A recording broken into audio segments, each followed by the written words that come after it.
Okay.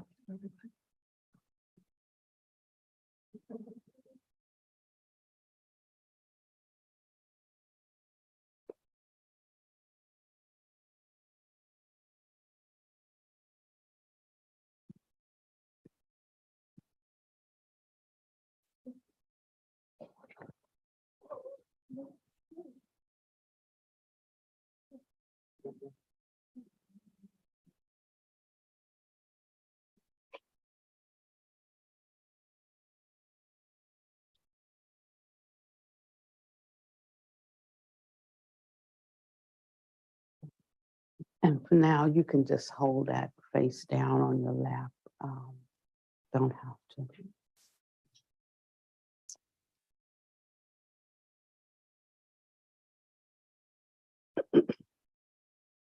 So I'm going to do like the setup before you turn your attention to it. And then at the end, I'm going to actually collect it back because we're doing it in bits and pieces. And so by the time we get to the end of it, then you'll have all of it together. It's kind of the way that I do it so that you don't get overwhelmed, so that bit by bit you understand it. And we're trying to track down, the book is out of print, so we're trying to track down some copies for you so that you can have the whole book. It is online, but the salient features have been extracted, so you don't get the parts that you need to really be able to do the practice effectively online. And we want you to have those parts, since if it's the good fortune to be able to get your hands on a copy. So we're trying to work that out for you. Have faith. So we're going to start with incense burning.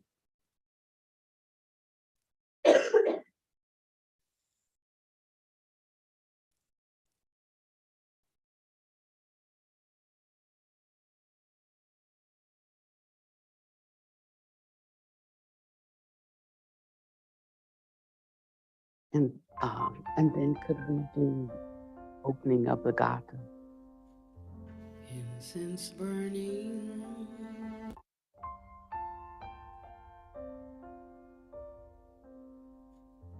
incense burning, all space is filled with the fragrance. All Buddhas smell it from afar. Auspicious clouds gather everywhere. With utmost sincerity, all Buddhas appear. We pay homage and offer clouds of incense to the Bodhisattvas and the Mahasattvas. We pay homage and offer clouds of incense to the Bodhisattvas and the Mahasattvas. We pay homage, we offer clouds of incense to the Bodhisattvas and the Mahasattvas.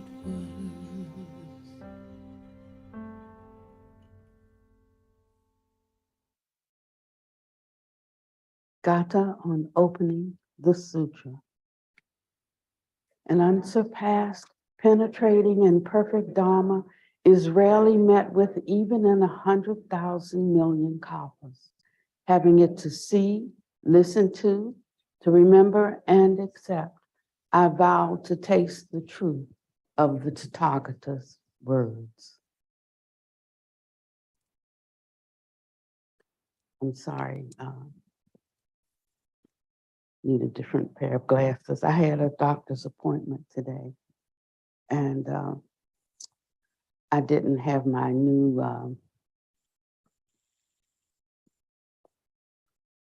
what do you call it?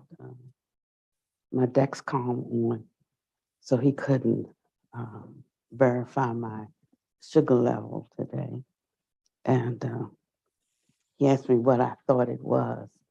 And I said, I've really been, taking my insulin and doing this and doing that.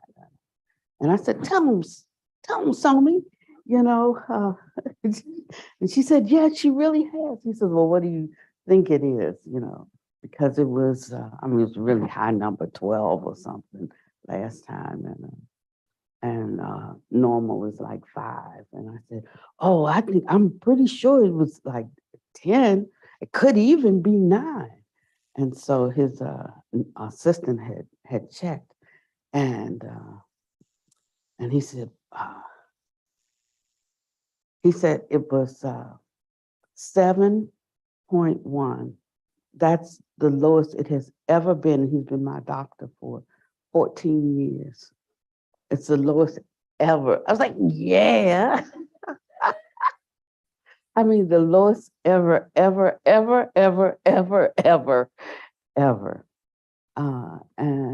I really, I'm really, really grateful. Yeah, that's all I can say. This year has been a year of challenges, but also some spectacular things are happening.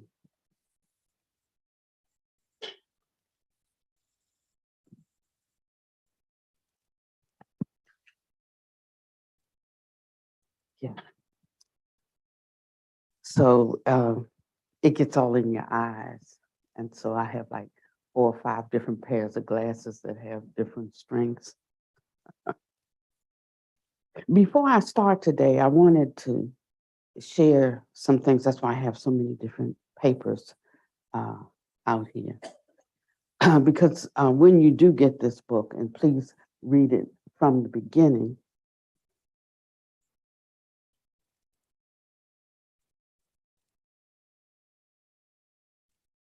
Thank you.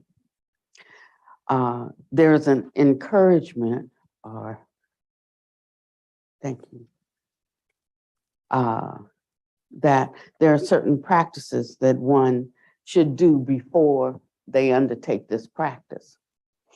It's sort of like you can't just start in on the 5th level of a building.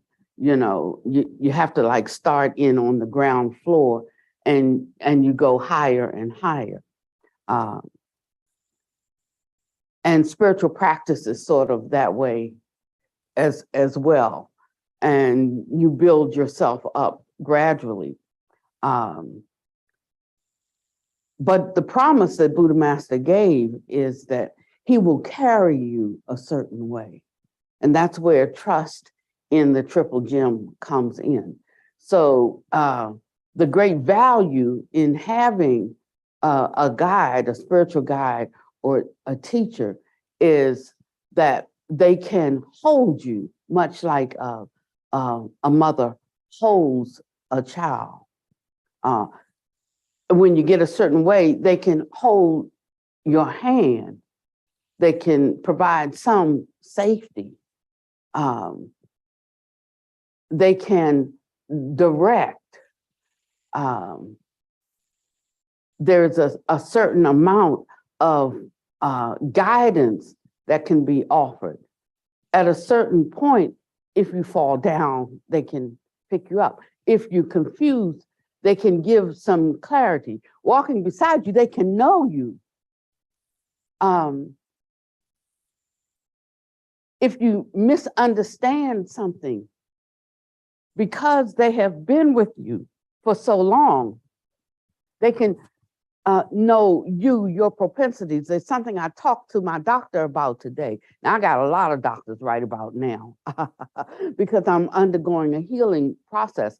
But this, my doctor who's been with me for 15 years, I waited to discuss something with him today because he knows me very well. These other ones, like, like I just meet them but this one knows me. He's walked with me a long time.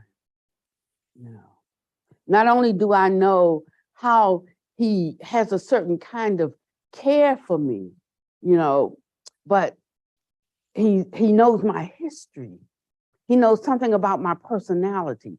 I know something about his. I know something about his spirituality. When I was talking to him about a particular challenge I have, I said, I can't talk to my other doctors about this. I said, because this goes beyond some kind of psychology. It's like a psycho-spiritual kind of thing. I need to know where they are spiritually for me to talk to them about this. And he said, yes, I understand. And I said, and even you can't really talk to me about this because I know something about your spirituality, but at least we have a little starting point, And I said, because I respect your medical prowess, but I also respect where you are. We have some differences in how we understand spiritual things. I said, but at least I respect where you are in your spirituality. We can have some kind of connection, and that's a starting point for me. When we talk about language, prajna, language wisdom, I mean, in order for there to be a contact, a communication, there has to be a starting point. It might not be the 100% prajna, the purity, but you have to start from some place and make a contact. So it can have some like wrongness there. It can, like, some parts of it cannot be true, but you got to start somewhere. And starting somewhere can lead to some greater truth, but you got to start from somewhere. That's why you don't have to worry about things not being 100% true. You can start with some places of non-truth, but they can lead to places of truth as we apply higher levels of consciousness to it. It's just, don't just get stuck rolling around, in those lower spaces of consciousness. Start from somewhere. And as one applies, the illumination of concentration, one comes to higher and higher spaces of understanding and awareness. And that which is false falls away. You got to start somewhere, though. And so we started that conversation somewhere. Now, I don't know where his levels of consciousness lie, but as we started with a conversation, some of mine kicked in and I got some clarity, And when I got mine, I said, this is good enough. I said, we can start right there, because something started turning for me, didn't it? So I said, okay, this is good. We can stop right here. And I walked out of there satisfied, but it took bringing something out for me, just putting it out on the table and beginning to articulate. It started something turning for me. And I got clarity. Once I had it, that was all I needed. So I started from that place, where there was a little bit of confusion. But once I took it out of the dark, then my own inner illumination brought it forward. So sometimes we have to start right there. But you, within yourself, you have to know. So sometimes there's no harm, there's no foul, there's no fault in talking about something, with someone. But it's not that you're necessarily looking for the answer from them. You're just bringing it out of the shadow. So you better have something. in yourself. And that comes from your own inner depth, from your own consciousness. Yeah? Are you listening to me? Okay. Okay. So he says that you should have this. And what helps bring it forward to its utmost is having the right teacher. And he says there's only two reasons that you don't find success in this life. Either you have a teacher who can't help you, or you have the wrong Dharma. You either have the wrong teacher or you have the wrong Dharma. That's it. Those two things cause you to suffer loss, the wrong teacher or the wrong Dharma. You have to figure out which one that is. But if you have the right teacher, you have the right Dharma, then you guarantee success. Of course, if you put it into practice. You don't follow the teaching, you don't follow the teacher. Even if it's the right teacher, even if it's the right Dharma, then you're sunk. So this book talks about following the right teacher, talks about following the right Dharma before you embark upon doing the practice.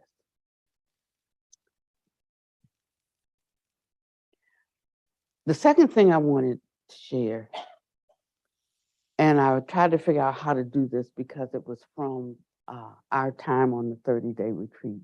And you know, we can't actually share the that particular Dharma because it has not been released if you weren't there. So I'm not going to read this, but I'm going to remember Zazi Rinpoche said it's important to learn the story because the stories can be shared. I'm going to share a story. And this is about one of Buddha Master's disciples. And he was a very good Qigong master. Not only was he a good Qigong master, but he was a very good Dharmic yogi. So you see when he talks about Qigong masters, he's not talking about all Qigong masters are no good. So don't like throw the baby out with the bathwater. He talks about good Qigong masters and he talks about Qigong charlatans. He also talks about bad Dharma masters or Dharma charlatans, and he talks about good Dharma yogis. Right? So he says that this one was a good one, but the problem was that he had very strong dhyana or concentration, but he lacked wisdom. His language prajna was very good, amazing. He was extremely proficient in English. But he came to listen to the Heart Sutra, and after a certain amount of time, he left. He left to go and to another place to eat. And his leaving, the Buddha Master said, showed that he was attached to worldly Dharma.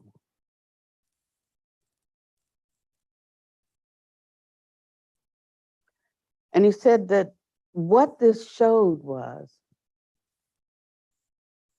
that he was more attached to worldly Dharma than he was to actually pressing through and getting the fullness of this Buddha Dharma. Now listen to me carefully.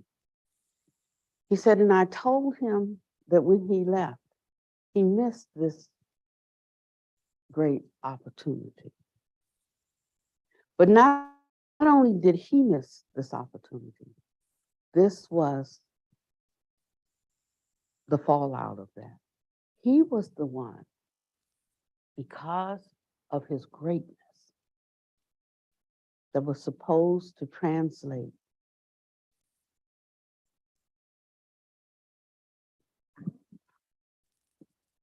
he was the one that was supposed to translate this Dharma to the Western students.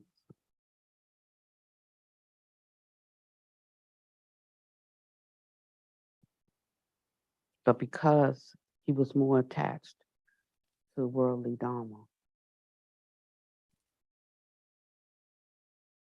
it has not been translated and released yet. This was in what year? 2008. So today we still don't have it released in its final form. So sometimes we don't know what repercussions our actions have when we think we're doing something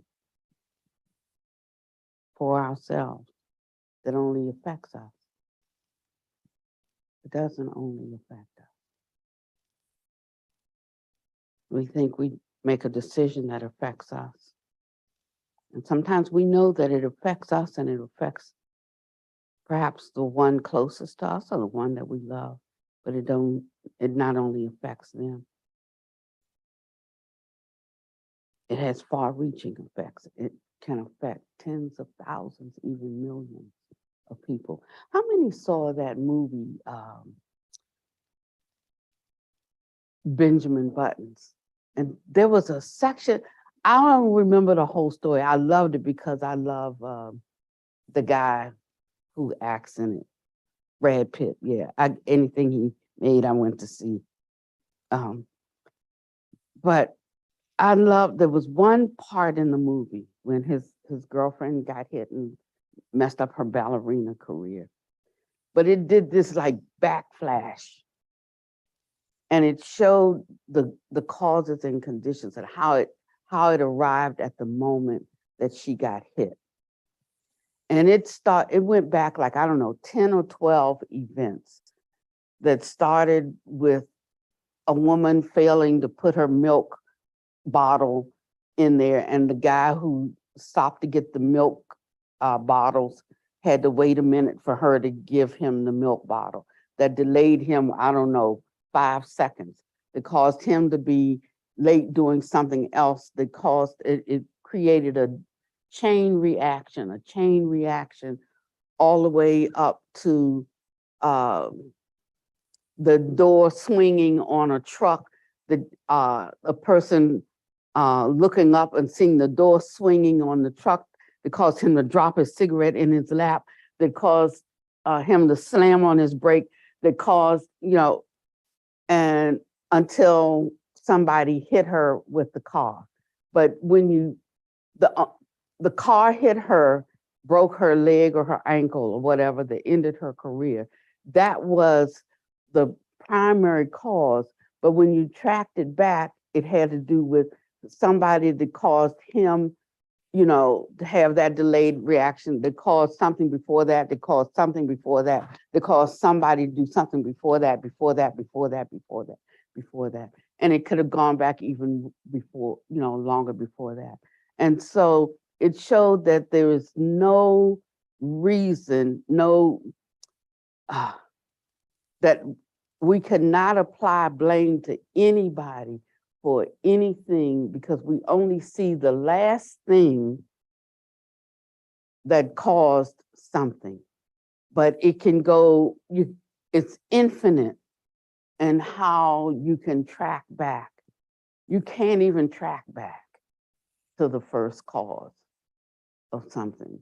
I mean, they have this saying that when, a butterfly flaps its wings, it causes a tsunami on the other side of the world or something like that. So it's totally irrational to create blame for anything. And if we understood that, if we really understood that, we'd be enlightened like right now, you know. And yet we can like shake our heads and we can agree to this, but in our asleepness, we still do it.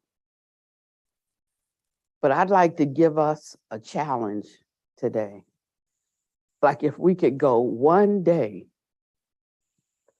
without ascribing blame to anybody for anything, if we could just look at anything that happened for one day without ascribing blame and see what that feels like.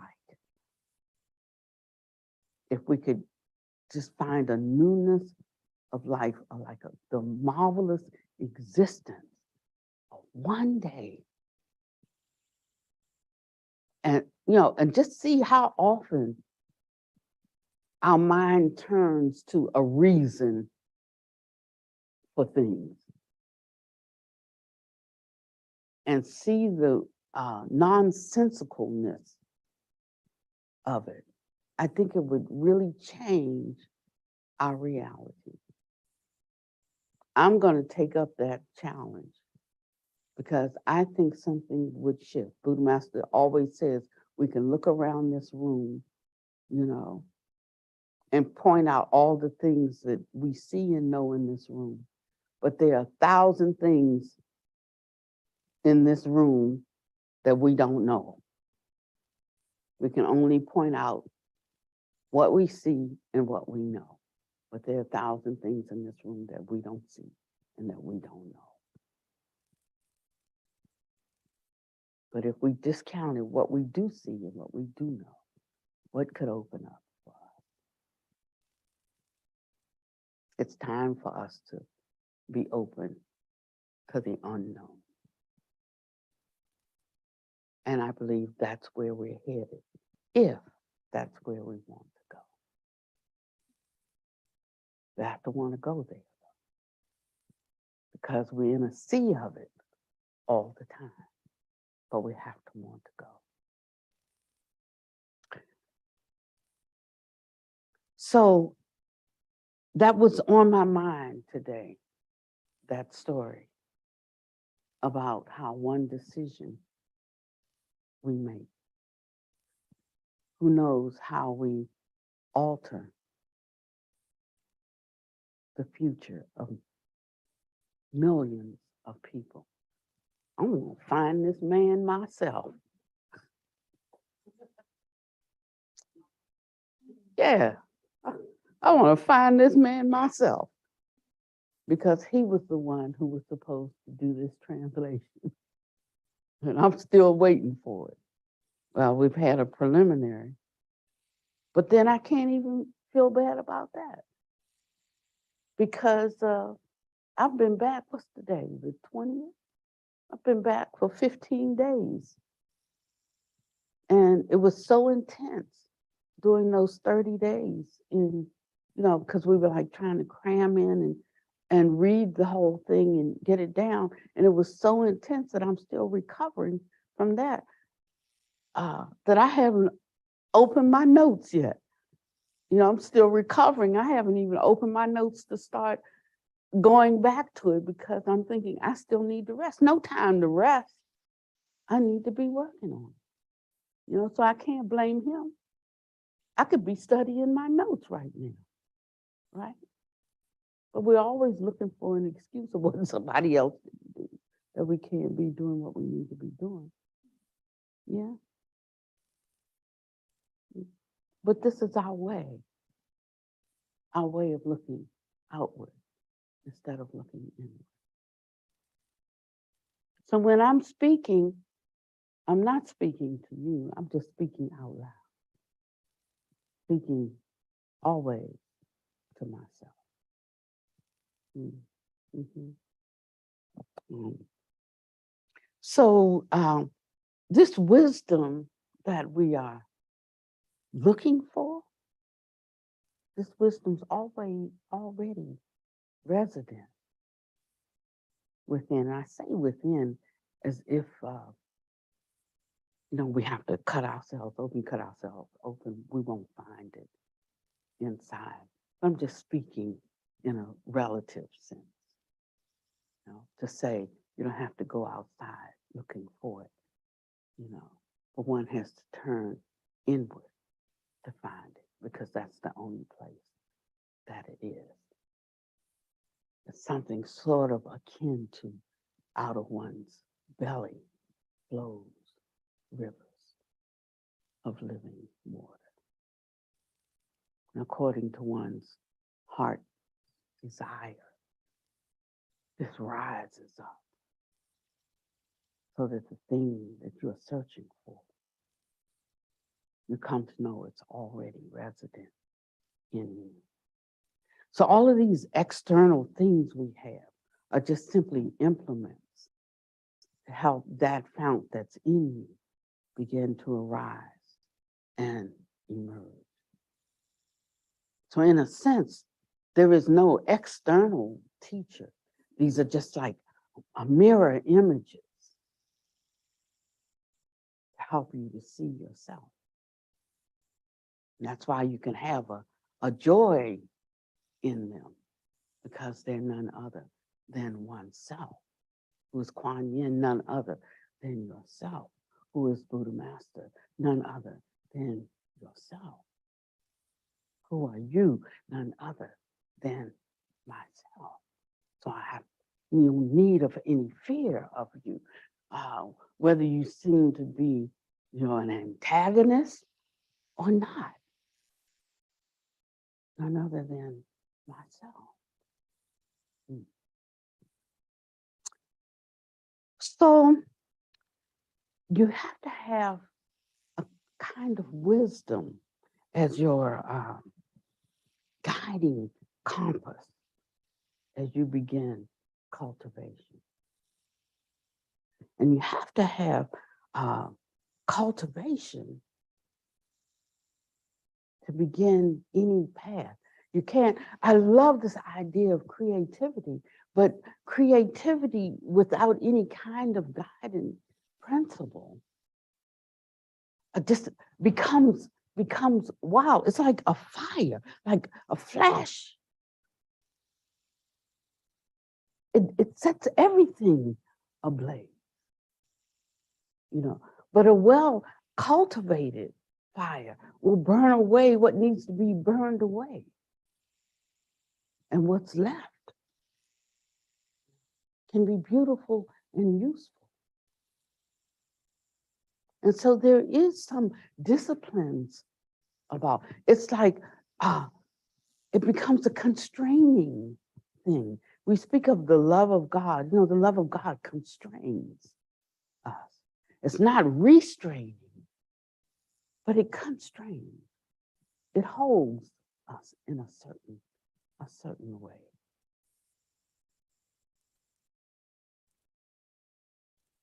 And everyone knows the feeling of being held.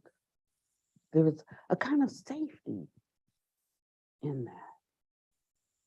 So where is this love of God found? It's found within us. And I use that word metaphorically, like God. Except if you had a bad experience with God, then you can just replace that word with whatever word feels okay for you. There's nothing in the word except what we make in the word. So if that word bothers you, use another word. For a long time the word bothered me.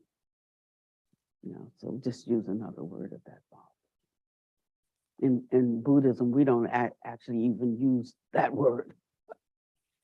But a lot of times when people come in, it's a word that resonates with them. So use that word. Matter of fact, if we do use it, we put an S behind it because we have many heavenly realms. We have many God realms. We don't call it the ultimate, but a lot of people are familiar on those realms. We have Deva realms, we have God realms, We got hell realms, we have human realms, we have animal realms, we got lots of realms. We get to the Pure Land, and then we have the Buddha realm. So we have some for everybody. Everybody's welcome in our worlds. Plenty good room. And we sort of have them ranked, but everybody, no matter which discipline you come to, everybody has theirs ordered, and so in some worlds, the God realms are the highest ones. In the Buddhist worlds, of course, the Buddha ones are the highest, but if your God realms outrank the Buddha worlds, we're not mad. It's okay. And if you have then some other ones, I think they have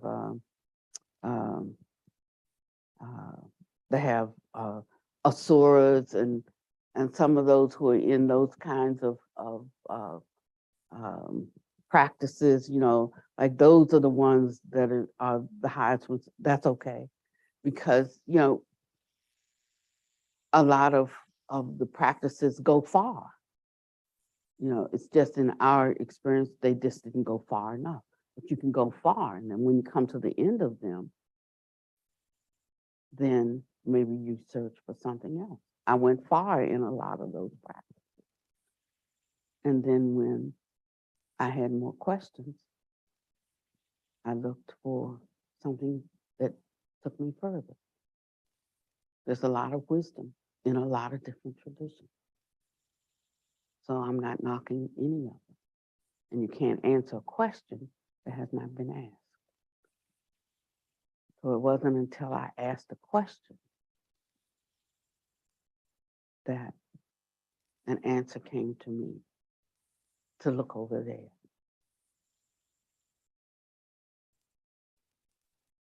And then I would go a little bit further and I find out something else or another way to look at something. Or I'd see it in a different dimension and something could expand for me. But it's not to negate anything else. It's like the law of aerodynamics. I won't say, well, you could say that it supersedes the law of gravity, but it could be just a different way of looking at it, So it appears to supersede it from this side. Maybe it doesn't supersede it at all. It's just that if you approach it from this way, it appears to supersede it. I'll say that. Because people who are hell-bent on the law of gravity being supreme, for them it is. I'd say that's a supreme law of this universe. But those who have found and know how to work the law of aerodynamics, for them, it appears to be superior to the law of gravity. But for the people who have not found the law of aerodynamics and don't have the mechanics of how to use it, it doesn't exist. So it's like that. No need to quibble. Everybody just use whatever laws they have found that can operate for them. That's it. And so we found some laws that operate and that we can operate, then you go with that. And you don't have to argue with anybody else. So now we're getting to some practices that allow us to operate in some laws that supersede other laws. It doesn't negate those laws. It just allows you to exercise and use them. Some of them change things in the physical world.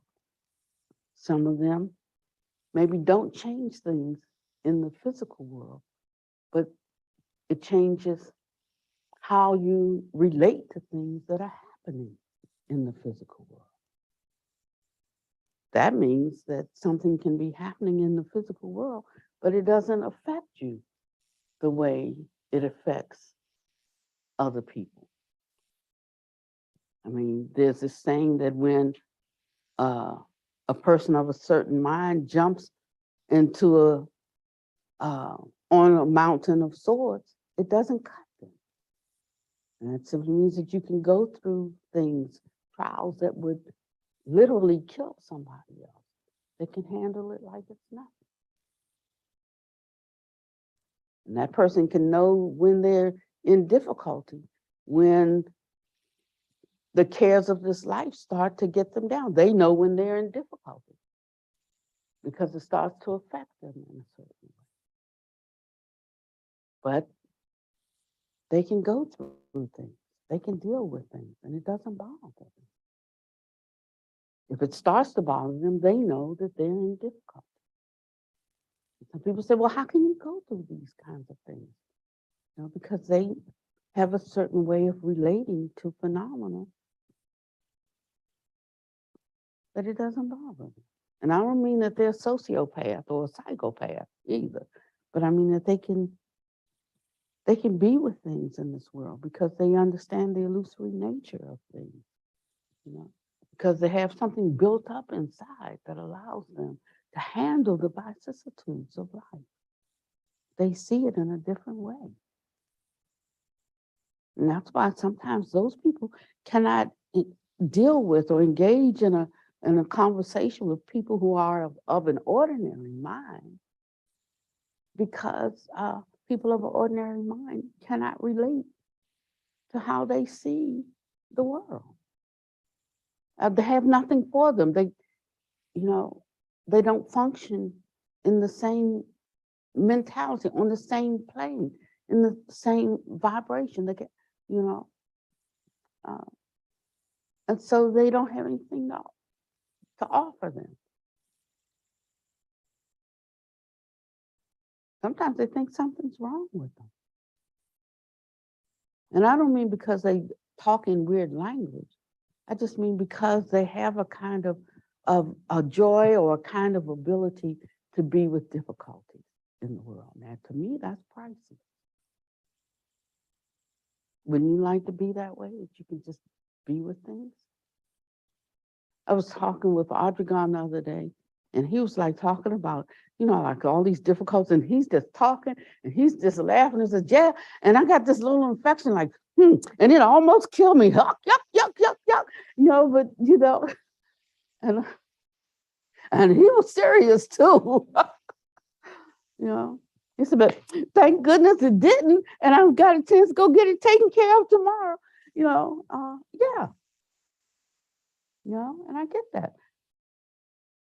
And so if I find myself getting overcome by some circumstance or some difficulty, I stop and I take a step back to see, have I started getting too busy that I don't recognize that I'm slipping? Or questioning who I'm around because birds of a feather, you know, flock together. Like, who am I listening to? What energies am I picking up? These kinds of things, you know. You have to know. We're known by the company that we keep. That's why you have to be really careful. Sometimes we can be in our highest and our best, so much so that we want to help other people. And before you know it, you know, because you're around too many others or whatever, you start devolving into that same kind of mindset. When you went there to lift them up or whatever, and before you know it, you have slipped down into their mindset. Their energy just brought you right down. You didn't even know. You still think you're helping. You still think you're picking them up. And that's why we have these kinds of practices, so that we can stay under the influence, we can stay in the vibration of high beings.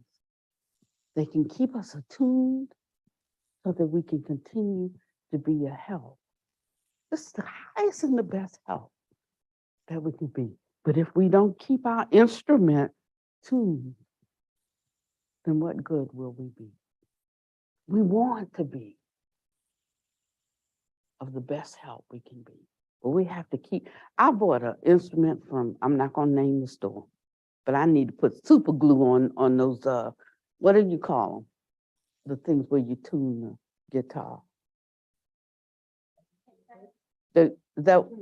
Yeah, I might need to put some super glue on those things because they keep going out of key and you can't even get through a song. You play 5 chords and have to tune them again.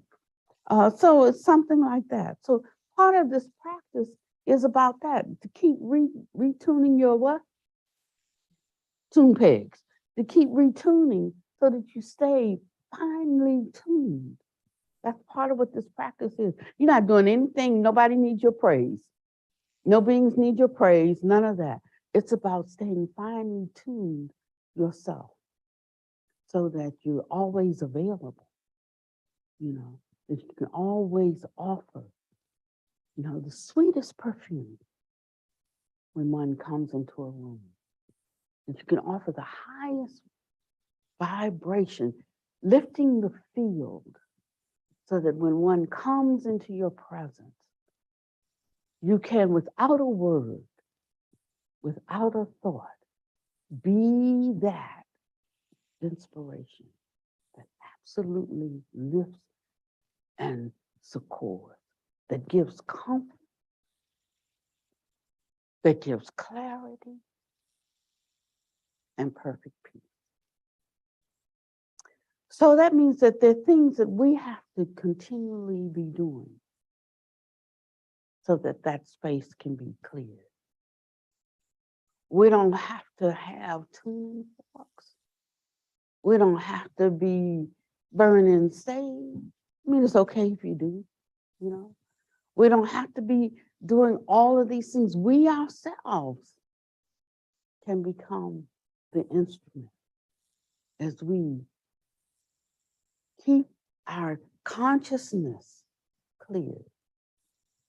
And that's the objective, that we ourselves become the instrument. Using instruments are good, but the ultimate is that we ourselves become the instrument.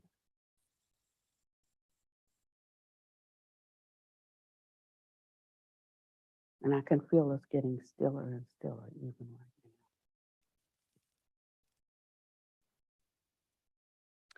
So before we get to a main practice,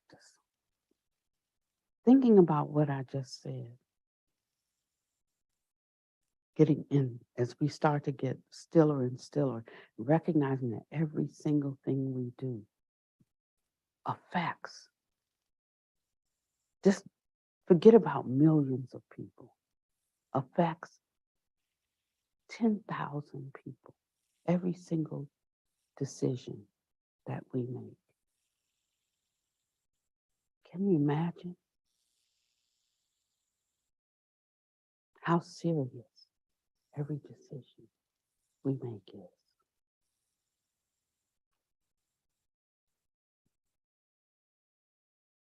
Before we even lay out an altar, how serious it is when we approach an altar, how serious it is when we sit before an altar, what an altar represents, what meaning it has, and we give it its meaning. And that's the only meaning it has, is the meaning that we give it. It's not like what we set out here. It's what meaning we give it.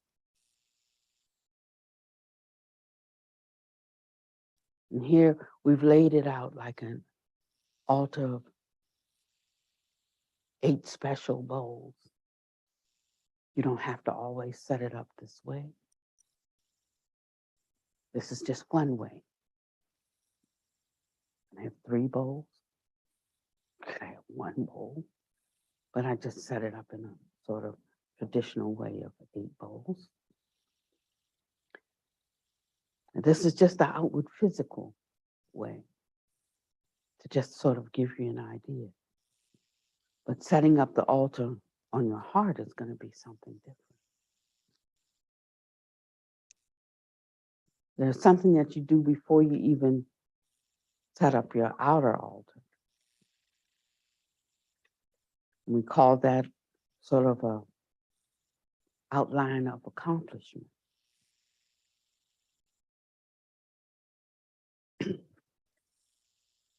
I gave you a picture of the forearm Kuan Yin. We will get to the Vajra Sattva at another time, because I have to give you a whole teaching on the Vajra Sattva. But the first thing that we do within the Buddhist tradition would be to take refuge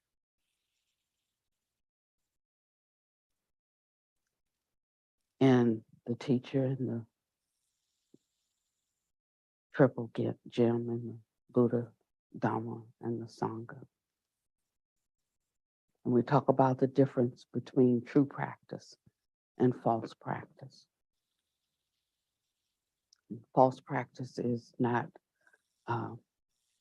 applying the practice in your normal everyday behavior, where your thoughts and your speech and your action are lining up. That means having a concentrated mind in what you think and what you say and what you do throughout the day. Checking yourself throughout the day. My thoughts, my speech, my action, lining up. Check yourself. After a while, it gets to be moment by moment. How truthful am I being in what I outwardly say, and what I'm thinking, and what I'm doing?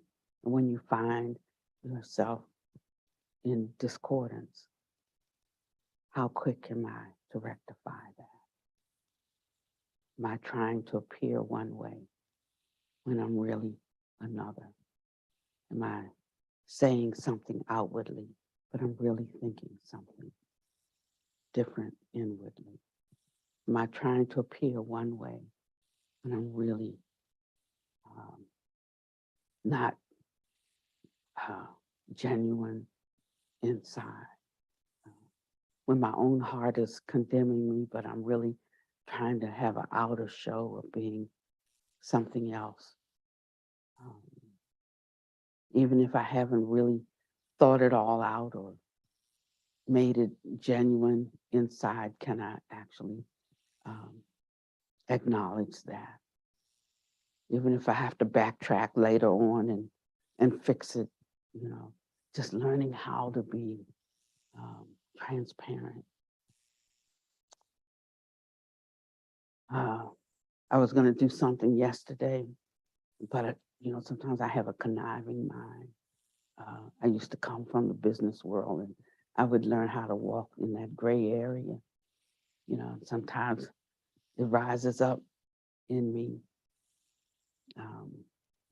and I have to really put my thumb down on it, because it can just rise up so quickly, so easily for me.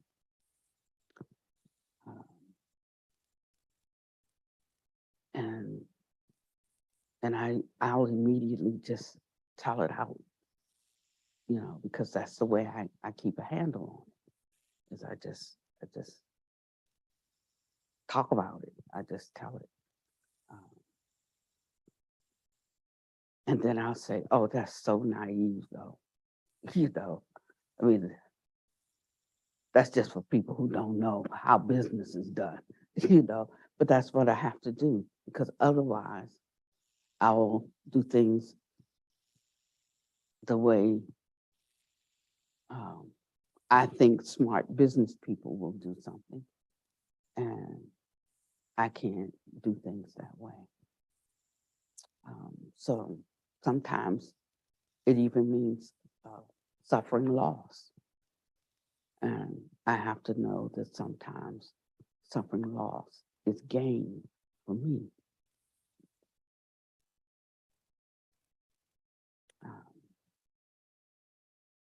And these are the things that one has to know for themselves. It depends on what's gained for you. Not as the world sees it, not even as someone else sees it, but what's gained for you. Or what's lost for you in your heart of hearts. And that's an individual journey that each one of us has to walk. I said yesterday, it was yesterday, the day before yesterday, sometimes the best friends that we can have are those that disagree with us. You know, we talk about a good friend like agrees with you, or they're not your good friend.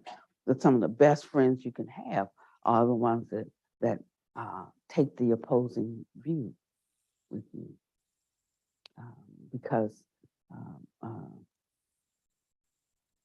a good friend will help you to really find out what you really hold to be true by taking the opposing view. I think I was talking, was it you, Maya?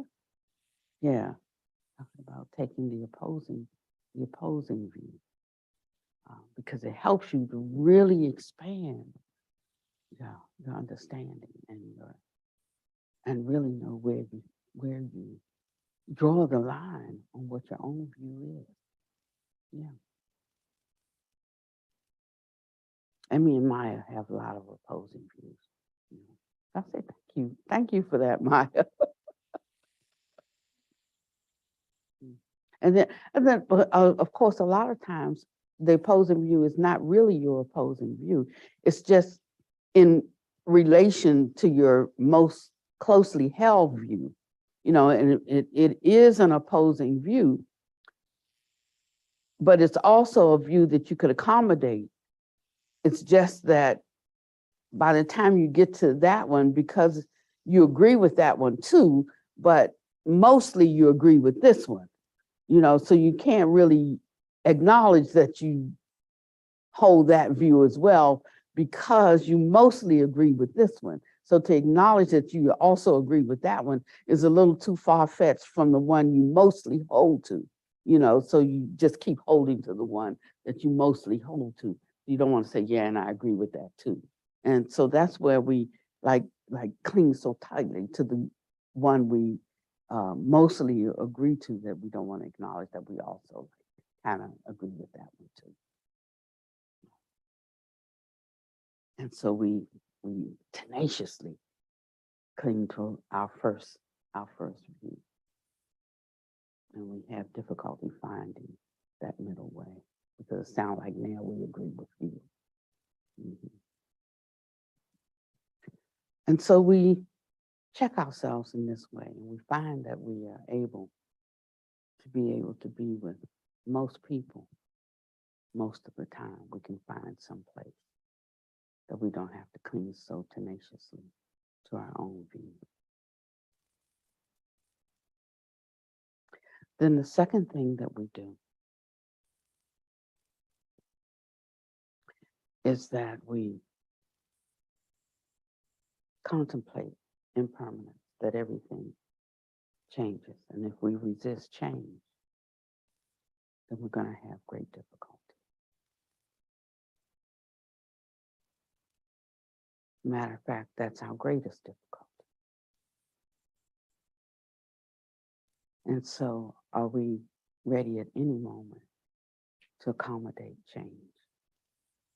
We don't like change. We don't want change unless it's for something better that we want. We're always ready for change if it's better than what we had. We're always ready for change if it's more of what we want. But if it's not, then we don't like it and we don't want it. And so aversion rises up. That's where our aversion comes from. That when we are ready at any moment to accept change as it comes, then we know we're getting to a certain place of acceptance and a certain place of peace. That no one is required. No one should be expected to make us happy. That's just how it goes. Then we stop being dependent on anyone or anything for our happiness. When we really have that kind of non-expectancy, then we know we're moving towards freedom. If we don't have it, then know that that's our work. It's nobody's fault. If you don't have that kind of peace, that's the point of your practice. It's nobody's fault, and it's nobody's work but our own. Period. No, but I feel. No, but I wish. No, but they. None of that. That's really true. That's really true. No, yeah, but it's really true.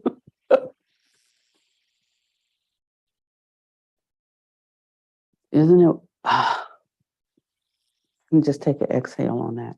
Isn't it wonderful to know that your happiness does not depend, is not conditioned upon anybody else or anything external to yourself? You have to really, really, really come to that conclusion. And not just right now while we talk about it, because it feels real good right now while we're talking about it. But when we leave this Dharma hall and reality sets back in, we got to be able to bring back this moment when guilt is rising. You know, sometimes I think about, my mind goes back to the night before Panyadeepa left his body. And my mind goes back to it often, you know. And I know I did everything I could do for Panyadeepa. But my mind goes back to the night before he passed, only because it was the night before he passed, you know. And I can replay that night. I replayed that night. Was there anything else I could have done that night? That night was like every other night. But my mind still goes back. Was there anything I could have done that night? But it was just the night, you know? Could I given him more water, but he hadn't had water for 13 days. Was there anything else I could have done that night? Did we check to make sure we gave the right amount, you know, of morphine that he would take, because we gave him a little bit, which was a quarter of what they said to give him, you know, because he didn't like that kind of stuff, you know. Are we sure we gave him the amount that we normally give him? I mean, my mind went to everything, you know. I make sure his windpipe was unobstructed? I mean, everything, my mind goes back to that night. Why that night as opposed to any other night? How could I have been asleep at the moment, you know, that he breathed his last breath? How could I not know that that was his last breath? How could I be asleep? Because he was still warm when, I mean, everything.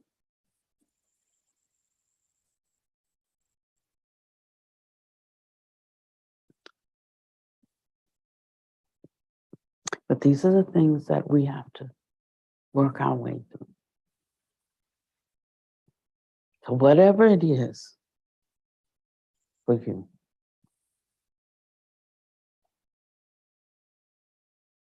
that's my thing. You have something else.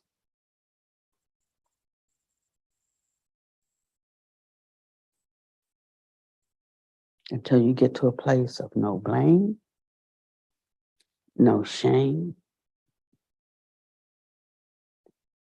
non-responsibility for others' happiness, and they're not responsible for yours. When you know that you've done, now if you know you haven't done, you can't bring the past back, you start from now. So whatever you weren't doing that you should be doing, you start. Whatever you were doing that you shouldn't be doing, you stop. Not I'm going to think about it, you stop. That's what true practice is. I vow to cut off all evil within me. There's no evil I will not cut off.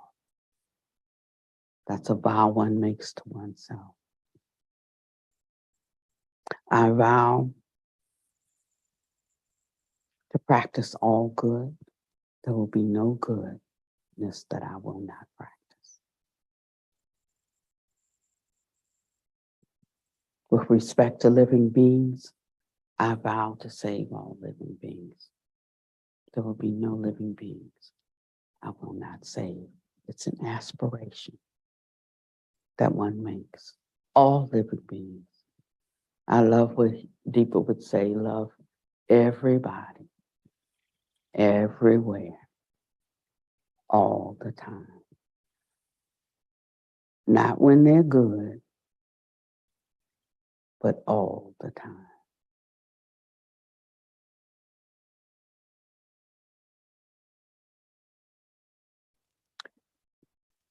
Then he speaks of the 10 good characteristics. All of this is preliminary practice. This is what we do throughout the day. And you can just Google them.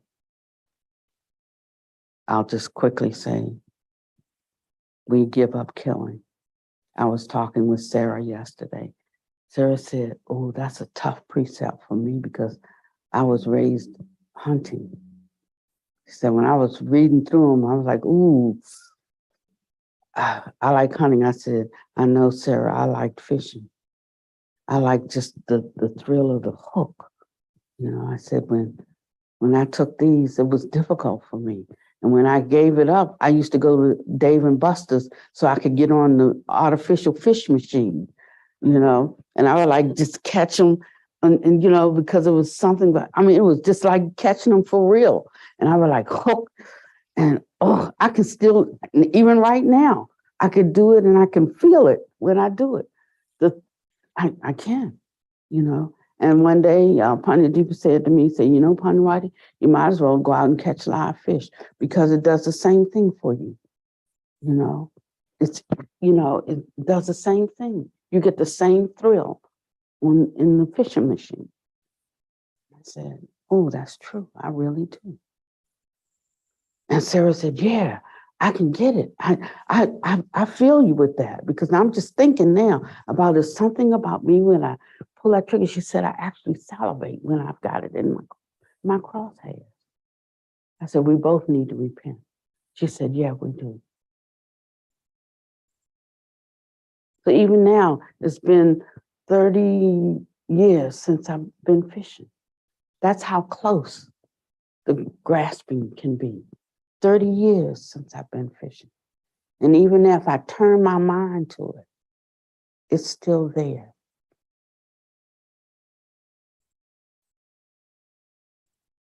The thirst.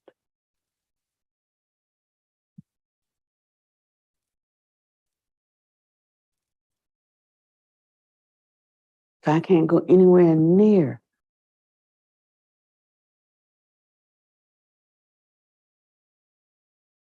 Not even play fishing.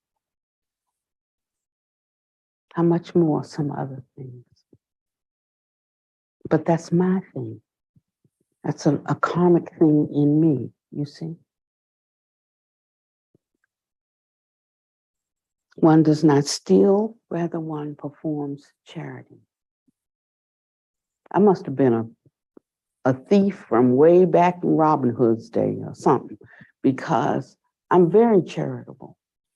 But I know there are causes and conditions. Charity is easy for me, but that's one of those things I overcame.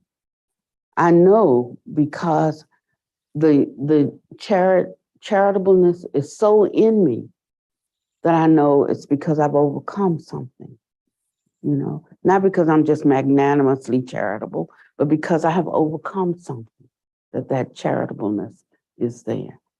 I know it's not without a cause, is what I'm saying. So that gives me the confidence around that fishing thing, that I will have the same thing that I have around charitableness, and you understand what I mean? That's my great comfort, because I know causes and conditions. The charitableness is the fruit of overcoming a bad habit with a good one. Yeah. One does not lie, rather one speaks the truth. The only way you can overcome being a liar is to continually correct that lying and speak the truth. That's it. That's how you overcome it. One does not use filthy language. Rather, one speaks upright words. One does not speak in a way that causes division amongst people. Rather, one speaks words which bring about peace and accord. That's why we use straight talk in here. Not that roundabout speech or pretending that you're being somebody's friend or sharing something when you're really trying to spread some doubt or, bring about mistrust or distrust. We do like straight up talk in here. One is not lustful or greedy, rather one practices meditation on repulsiveness of the body. One's not angry, rather one practices loving kindness and compassion. One is not ignorant, and I'm almost finished, 5 minutes. Rather one practices the 12 links of dependent origination. Then we practice the 4 limitless states of 9. May one be peaceful and happy and forever maintain the causes of peace and happiness. May one be free of all suffering and the causes of suffering. That means you have to look at what causes you to suffer and what causes people around you to suffer by your presence. The third one is may one be happy, and may one's own heart have sympathetic joy over your happiness and your freedom from suffering. That means that I'll rejoice when you're happy, instead of being hinky and upset when you're happy, actually finding joy in your happiness. And then the fourth is may one stay far away from greed and anger.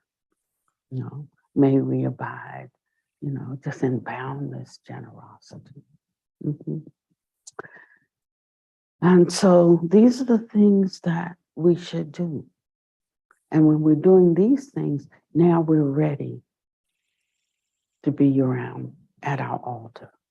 Before that, we're not ready, because that we have to do before we come here. And now we sit at our altar clean. It's truly an altar, an outer altar that's symbolic of the altar of our heart. And we make our offering with a clean heart. And that's water for the hands. This is our hospitality as we're inviting the holy beings from every direction to come and be with us, empower us with their vibration. And we'll get to the other part next time about how we become one with them. But right now, it's just inviting them today.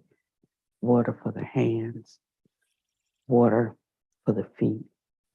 We offer them flowers, incense, lights, perfume, food, and sound.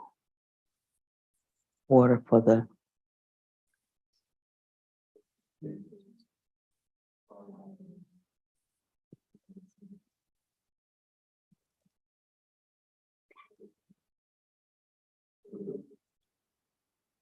one more time.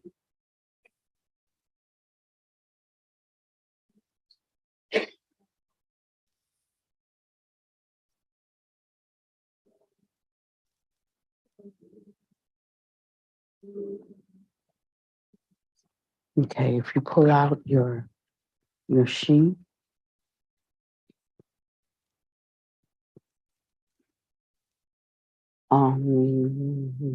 this is the inviting sound. Walk on is water for the hands. Walk on,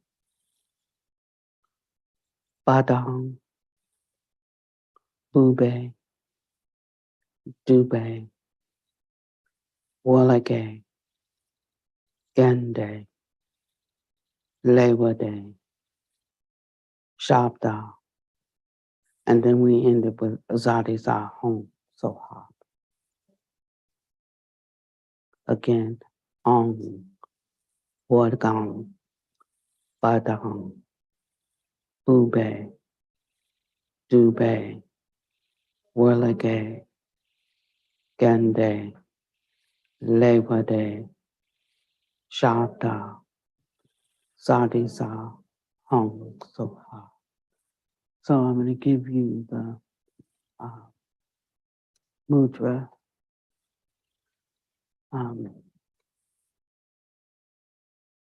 Should I turn around?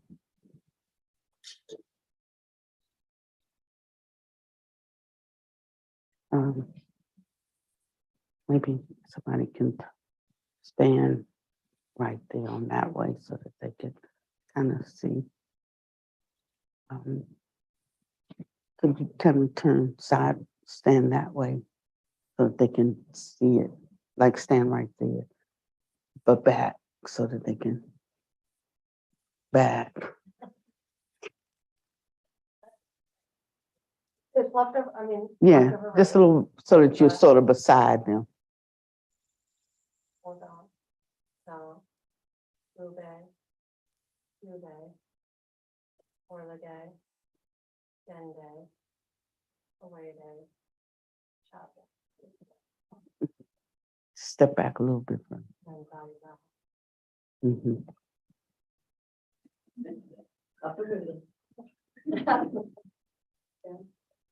Now turn like this. Good. Oregon, Don, Rube, Rube, Orlage, Dende, Lewade, Chapa, Zalida, Honsa. That's one.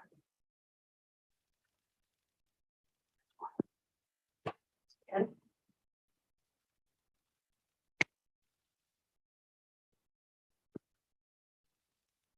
Dende, Lewade.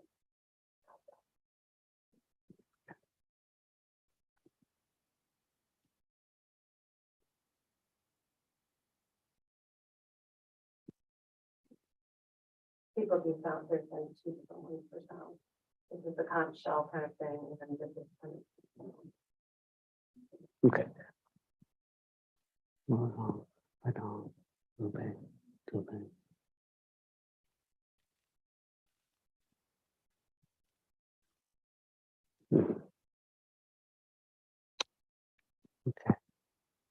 So let's see if we can put both of them together. Okay. Ready? You can stay that way so that you're facing, so that they can see you from. Just like that. So they can, okay. Walk on, badong, bube, jube, whirlage, gende, lewade, shabda, zati za hong soha. One more time. Ong Wogang Padang Bu Dube Walage Gande Lewade Shabdi Sa Shabda Zati Sa Hong Soha. Okay, and so you picture yourself and all other living beings together worshiping Kuan Yin, reciting the following. I now worship Kuan Shi Yin, the Holy One, who's completely without any defect. Her precious body is spotless, and this is the four-armed Kuan Yin, white, pure, and flawless. Over her head is Amitabha Buddha. She looks upon living beings with eyes of compassion. The Amitabha Buddha is the standing Buddha that's dressed in red, and he's usually pictured small figure above her head. He's not in this one. Um, um, she looks upon living beings with eyes of compassion. Living beings are liberated through her mighty compassion. Now, after wholeheartedly reciting the above, the Holy One's precious body emits brilliant light. All illusory thinking and filthy karma are removed. The circumstances of all living beings become like that of Western paradise, and the three karmas of conduct, speech, and thought of living beings become like the conduct, speech, and thought of the bodhisattvas. Forms and mental sounds and mental objects all become empty, so that everything is simply undifferentiated. Recite the heart mantra, the more the better. When one attains accomplishment through recitation of the mantra, this is now Buddha Master in his state of samadhi will transmit to that person mantras which are only orally transmitted. So I won't tell you what that is. And then we'll go into Om Mani Padme Hum. And then we will say the Om Mani Padme Hum mantra. Om Mani Padme Hum. And we can like sing it if we want. Let's just do that 21 times. Om Mani Hum.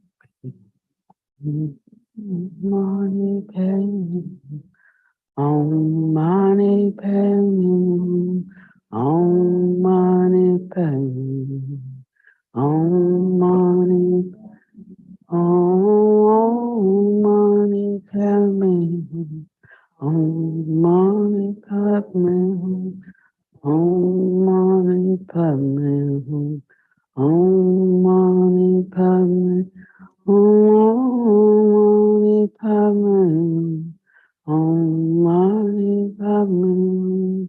Om Mani Padme. Om Mani Padme.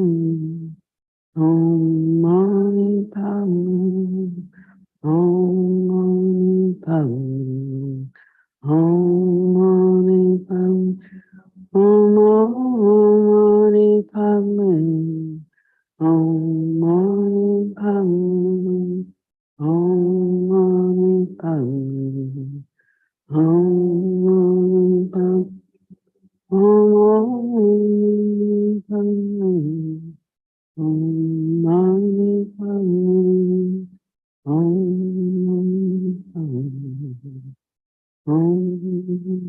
Padme. Om Padme. Om Mani Padme.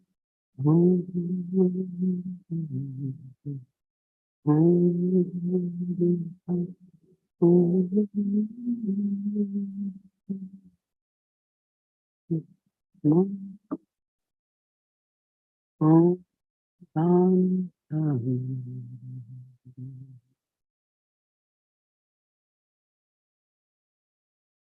Recite the mantra on emptiness 7 times. Om Sam Baba Shuddha Sawadao Sam Baba Shuddha. Om Sam Baba Shuddha Sawadao Sam Baba Shuddha. Sawa, Sugar Sawa Dharma, Song Baba Sugar Sawa Dharma, Song Baba Sugar Sawa Dharma,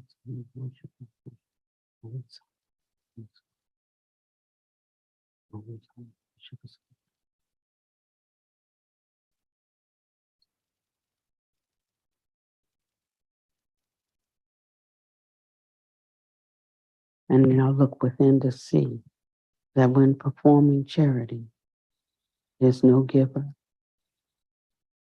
there is no receiver,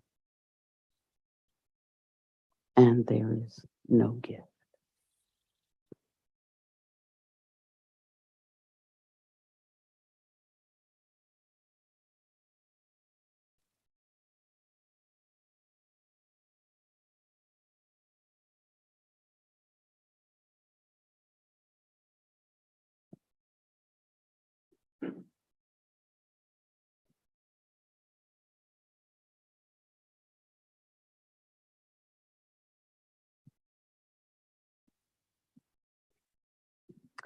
So your assignment for this week, and the thing about this is the more often you do it, the more one develops an affinity with it. And it seems like, I think that was only about 20 minutes uh, of the actual practice, where one is reflecting, doing that inner reflection of the seriousness of taking vows, self-reflection, examining oneself, your thoughts, your speech, your action. Am I really engaging in false practice or true practice? What do I really need to think about for myself? Where do I really need to correct myself? And then making it alter a true reflection of one's own heart. And when one is actually making the offerings, you know, you're really thinking about what you're offering when you're picturing Kuan Yin as the embodiment of compassion for the world, as an embodiment of loving action, realizing that one action that one takes affects thousands of people. You know, we don't even know how many people we affect with one action we take. You know, it's not just ourselves, you know, not just our loved one, but can affect even millions of people. We don't have to be rich or famous or have power, you know, and that knowing also that one good action that we take can also affect millions of people as well. And so aspiring to just take that one good action and knowing that it benefits living beings. And so we endeavor to make that one good action. And then when we're making our offering, we're thinking like, although this is one little flower here, we're thinking of offering like the purest water, the biggest bouquet of flowers, the most fragrant incense, just the beautiful lights and the perfume, bountiful food, you know, the beautiful sounds of the universe. And we're offering them to the Buddhas in the north, the south, the east, the west, above, below, present, past, future, you know, just in the 10 directions everywhere. And you can just imagine the beings everywhere and all of the holy and heavenly beings. Now, there is another step to this, because that when this is done well, then we'll go into the next stage where they actually come, and you imagine them coming in and residing in your central channel, and you become not separated from them. until you actually become the embodiment of all of those qualities. But that's another step. First, you have to be able to like actually imagine those being surrounded by those qualities and experiencing those qualities present with you. And when that's done, then we'll do the second step when you actually embody those qualities. But first, we need to go to this part of the sensing the emptiness, that there is no giver, no receiver, and no gift. And then that's where you lose your sense of a self and a other. And then when that happens, then we'll go to the embodiment. So you'll be now exchanging that illusory sense of a self with the quality, just the quality of being. And that's when truly there'll be no sense of me and a you. And so all decisions will be made without regard for me and a you. You know, so these things occur in stages of surrendering of the self. When a decision is being made about what shall I do, it's leaving the self to a place of emptiness. What is the moving back into the Dharmakaya, the space of a non-I, and that's something that occurs gradually, you know, through giving up the self. So it dissipates. The self gradually dissipates. That's all I can say. So so that's good. And then after a while, you'll just sit in these spaces longer and longer, and it won't be something you're doing. It'll just become, there's no words to describe it.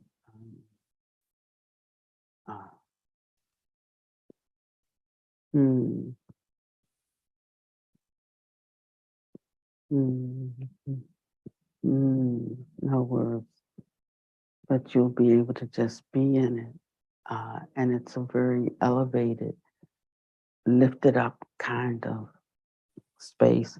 When this master, this Dharma King gave this, he said, and now I'm really ending because I should have ended 20 minutes ago, but this is the last line I'm going to read when he gave it, and I'm hoping that we get there by the time we finish this practice.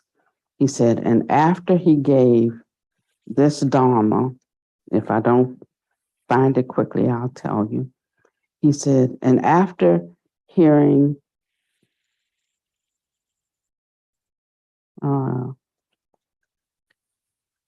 and after he gave this Dharma, he elevated. After the Dharma King spoke, he put his palms together in respect. Instantly, he rose in the air about 3 feet. He calmly and motionlessly hung in the air. At this time, all of us were startled. At the same time, we received empowerment, and each of us entered into a state of calm imperturbability, lightness, and peace. The Buddha Dharma is the Buddha Dharma. It is not the same as Buddhist studies. It is not the same as popular Buddhism. Only the unification of the 3 gates is the essential truth.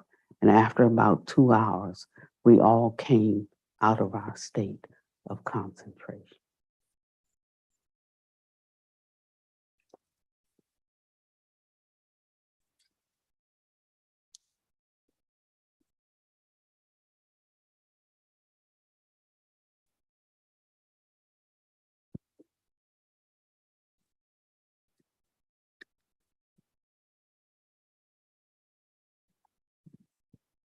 Stay with me. Stay with me.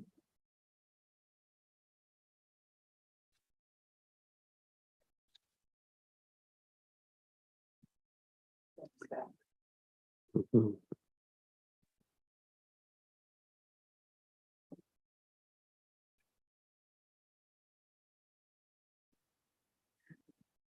So we'll have